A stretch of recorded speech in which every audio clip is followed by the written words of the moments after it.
e que a palavra de Deus ensina. Infelizmente, como os homens hoje só querem falar, não jejuam. São homens que não sabem muitas vezes nem o que é o jejum. Não estudam a palavra de Deus, ou muitas vezes só fazem isso. E principalmente não oram. A maioria, a grande maioria, e eu creio que deve dar uns 95% da igreja hoje, não passa nem uma hora orando por dia. Nem uma hora. Eu poderia dizer aqui 3 horas, mas eu estou dizendo 1 hora. Por incrível que pareça. Aí como é que uma igreja dessa vai pregar o evangelho com sinais, prodígios e maravilhas? Homem de Deus é homem que levanta de madrugada todo dia para orar. É homem que ora 2, 3, 4, 5, 6 horas por dia. Homem de Deus precisa se dedicar à oração, buscar poder de Deus, comunhão com Deus, intimidade com Deus. Então vamos ver aí na nossa lição agora a parte 1, parte 2, parte 3 e parte 4. Na parte número 1, a motivação do milagre. Vamos ver aí os tópicos: a necessidade humana e tópico 2, a misericórdia divina. Vamos ver então a necessidade humana. As bênçãos de Deus vêm em resposta a uma necessidade humana. O milagre ocorrido na casa da viúva de um dos discípulos dos profetas confirma esse fato. Segundo o livro de Reis, capítulo 4, versículo 1 ao versículo 7. O texto expõe a extrema penúria na qual essa pobre mulher havia ficado. Perdera o marido que havia falecido e agora corria o risco de perder também os filhos para os credores, se não quitasse uma dívida. Era costume naqueles dias um credor obrigar um devedor a saldar sua dívida através do trabalho servil ou escravo, segundo o livro de Reis 4, 1b. Essa mulher, portanto, necessitava urgentemente que alguma coisa fosse feita para tirá-la daquela situação. Sabedora que o profeta Eliseu era um homem de Deus, recorreu a ele. Versículo 1. A Escritura mostra que o Senhor socorre o necessitado. Salmos 40, 17, 69, 33, Isaías 25, 4, Jeremias 20, 13. Então o milagre, ele ocorre quando há uma necessidade humana. Muitas vezes, uma extrema necessidade. E, na maioria das vezes, quando há um clamor, quando há um pedido de solução urgente, quando há choro, né? Quando há busca por esse milagre, quando há aí oração, intercessão. Então esta mulher, ela estava num desespero, porque havia perdido o seu esposo, havia perdido o sustento do seu lar, e agora descobriu que o seu marido tinha uma dívida, e agora veio o credor, veio aquele onde o seu marido havia feito aquela dívida, e veio cobrar essa dívida. Ela não tinha nada em casa, porque ela vivia com o sustento que o seu marido trazia todos os dias. Agora o seu esposo havia falecido. Muitas vezes isso acontece na igreja. Muitas vezes isso pode ocorrer com um servo de Deus, um missionário, um pastor. Pode acontecer com um pregador. As pessoas que vivem exclusivamente pela obra de Deus, pode ocorrer isso na vida dele. Porque ele não tem, assim, guardado alguma coisa. É claro que existem líderes que se destacam. O seu ministério é um ministério desenvolvido e eles têm guardado alguma coisa, né? Alguns têm até coisas muito grandes aí, fazendas, gado, né? Tem casas alugadas, muita coisa. Mas a grande maioria, talvez aí, passe dos 90% dos líderes, daquelas pessoas que dirigem igreja, que são missionários, que são pregadores itinerantes, cantores itinerantes, a grande maioria, se ele ficar um mês aí sem trabalhar, então ele vai ficar na pobreza extrema, não vai ter como se sustentar. Se morrer, a sua família fica sem nada. A maioria das igrejas nem um plano tem de sustentabilidade para a família de um obreiro se ele vier faltar. É uma coisa que acontece aí em todo o Brasil, imagine nos outros países e em países pobres então. Então, de repente, uma viúva aí de um obreiro pode vir a passar necessidade. Hoje, é claro que nós temos, pelo menos no nosso país, tem aí um salário que a viúva vai receber para pelo menos não morrer de fome.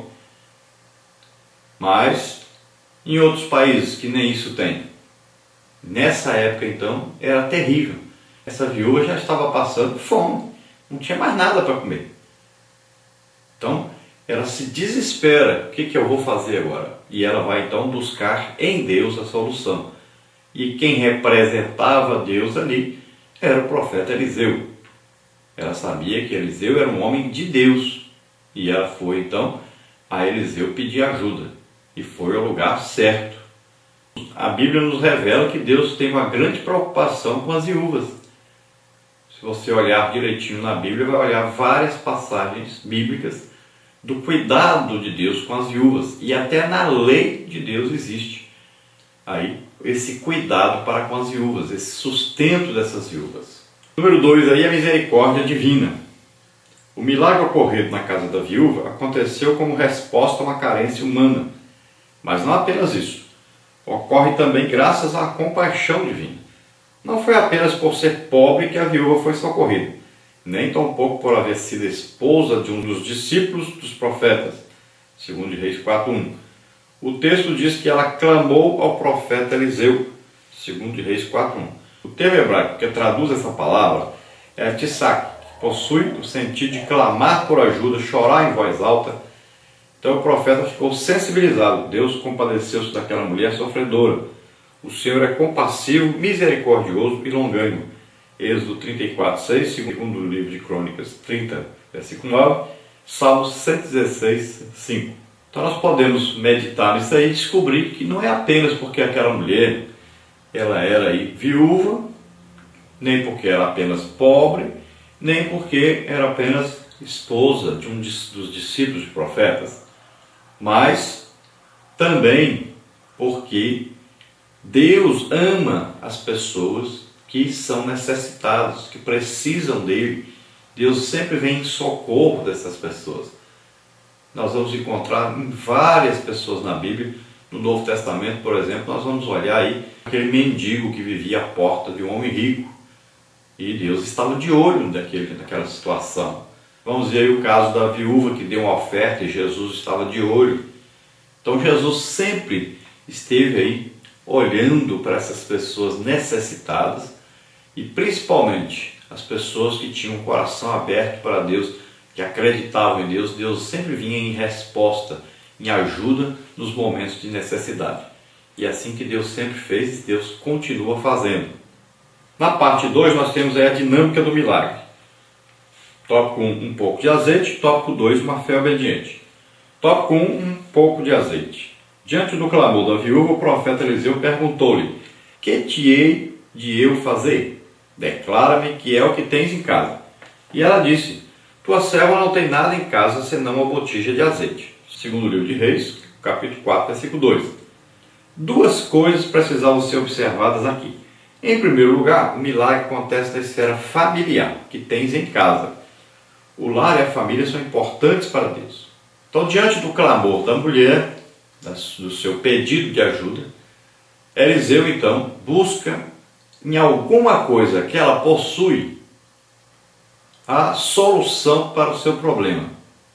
Às vezes, dentro da nossa casa, em nosso lar, existe alguma coisa que pode ser usada para que a nossa vida mude. Então ali é um ambiente familiar agora. O Eliseu está buscando o que existe ali. Por exemplo, se ela tivesse um filho que pudesse trabalhar tivesse condição de trabalhar, seria usado esse filho. Às vezes, uma família está passando uma necessidade terrível, existe dentro dessa família aí alguém que pode trabalhar, que de repente pode arrumar um emprego e trabalhar. Depois de analisado, se vê então que ali aquela família não tinha condições, os filhos não tinham condições ainda de trabalharem normalmente, seriam levados como escravos e trabalhariam até fora da idade, mas trabalhariam. Nós vamos ver aqui que diante dessa situação, os filhos serem levados, a viúva passaria a morar sozinha, ficaria mais difícil ainda para ela, que pelo menos os seus filhos poderiam ali trabalhar, fazer alguma coisinha e ajudá-la. Se levasse os filhos, ia ficar pior ainda a situação dela. Então, era difícil a situação. O que ela fez? Então, disse, olha, eu não tenho nada em casa, acabou tudo, comemos tudo que tinha, não existe mais nada para comer e a situação está desse jeito mesmo, não tem jeito. Eu não tenho como pagar minha dívida também. E o credor veio, eu vou ter que deixar os filhos serem levados. É a norma da sociedade que nós vivemos, vou ter que fazer, cumprir a lei. Mas ela pensou e lembrou-se que ela tinha uma pequena botija de azeite. Nós não temos certeza, mas se acredita, alguns estudiosos chegaram à conclusão de que essa botija que ela tinha de azeite, que ela se lembrou, era tão pequenininha, uma coisa que não era da sua rotina, do seu dia a dia, de mexer naquele objeto. Nós pensamos então que pode ser o quê? Uma botija de azeite de unção que o seu marido usava para ungir as pessoas. Naquele tempo se ungia até os objetos. Então, era usado para isso. Aí, ela se lembrou que só tinha isso, uma botijinha de azeite, que na verdade poderia até, ou deveria, não sei, ser até devolvida para a escola dos profetas. Mas Eliseu viu que ali estava a solução. Ele então pediria a Deus para trabalhar em cima do que eles tinham. Então um milagre pode acontecer na sua casa devido a uma coisa que existe na sua casa e que ninguém nem está vendo. Às vezes você tem dentro de casa um servo de Deus, um pregador da palavra de Deus, alguém que canta bem, alguém que pode fazer uma grande obra para Deus e você não sabe.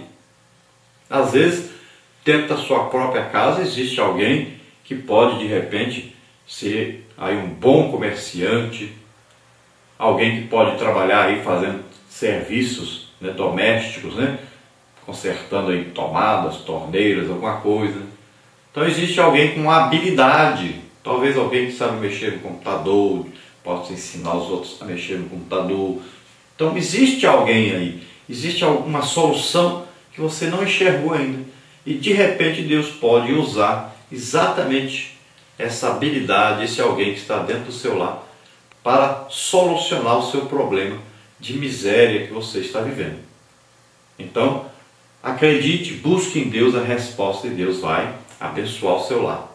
Então aqui a mulher tinha uma botija de azeite, e se realmente era uma botija de azeite, esse óleo de unção que o profeta usava, valia um dinheiro muito bom. Agora, ele precisava ser multiplicado, porque só aquela botijinha não daria para pagar a dívida da mulher e sustentar esta mulher e seus 2 filhos depois. Então, Eliseu vai agora buscar em Deus a solução. Ele achou agora alguma coisa que poderia ajudar, mas não era suficiente. Então ele vai buscar agora a multiplicação de Deus, a solução em Deus, para que o milagre acontecesse naquela casa. Então, em segundo lugar, um pouquinho pode tornar-se muito se vem com a bênção de Deus. De fato, o texto hebraico destaca que a porção de azeite da mulher era tão minguada que ela quase esqueceu que o possuía. No entanto, foi esse pouco que o Senhor usou para operar o grande milagre. O que possuímos pode ser bem pouco, mas é suficiente para Deus operar os seus propósitos. Então, muitas vezes nos esquecemos das coisas pequenas